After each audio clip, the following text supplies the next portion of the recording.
Well, if Senator Moreno would be open perhaps to a couple of questions, just to clarify the record, because we had a bit of Washington play acting just a moment ago.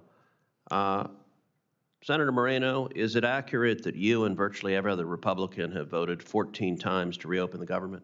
We voted 14 times to end debate so that we could actually vote to open the government, yes. And is it accurate that Senator Rosen and virtually every other Democrat has voted 14 times to keep the government closed? Yes, her colleague from Nevada has bravely fought Chuck Schumer and has voted to open the government. So has John Fetterman and Angus King from Maine. So I applaud 3 Democrats for actually having the decency, the humanity to be able to pay government workers, pay our military, provide Head Start, provide SNAP benefits. And is it accurate that Democrat Senator John Fetterman has repeatedly said this is a Democrat shutdown caused by Chuck Schumer and the Democrats? Yeah, and I find it ironic that my Democrat colleagues will go to lobbyist dinners tonight, which they get fed steak, while people in their own constituents in their own states will not know where to get money to buy their groceries, or in the case of SNAP recipients, not be able to buy basic goods. Is it also accurate that during the Biden presidency, 13 times Republicans worked with Democrats to pass a clean continuing resolution? You would know better, Chairman, but I don't think there's ever been a time in U.S. history where a clean continuing resolution has been voted down by either party.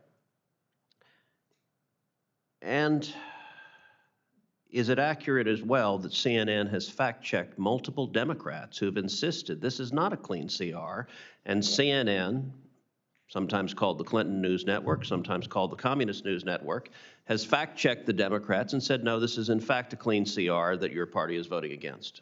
Yes, although I do wonder whether they've actually read the legislation, because that evidently is something that's optional. But I would assume if they have read it or took the time to read it, they'd realize it's their budget that they passed, and they're blocking this through a procedural technicality that prohibits us from actually taking a vote to reopen the government.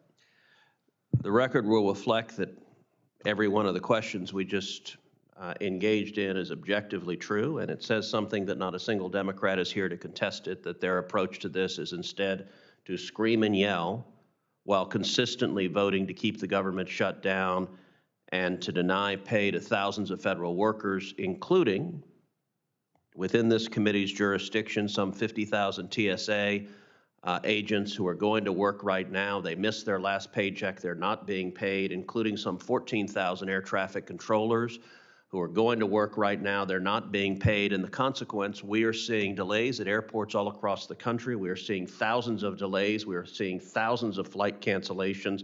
We are seeing ground stops in major airports. And I would note one senior Democrat aide told Politico this shutdown will continue until planes start falling from the sky. For a committee with jurisdiction over aviation safety, that is a horrifying statement. And yet, for our Democrat colleagues, apparently they agree with those sentiments. I have 28 letters of support from various organizations for the nominations of Mr. McCormick, Mr. Edwards, and Mr. Morse. I ask unanimous consent that these letters be inserted into the hearing record. Without objection, so ordered. Senators will have until the close of business on November 7th to submit questions for the record. The nominees will have until the close of business on November 10th to respond to those questions. This concludes today's hearing. The committee stands adjourned.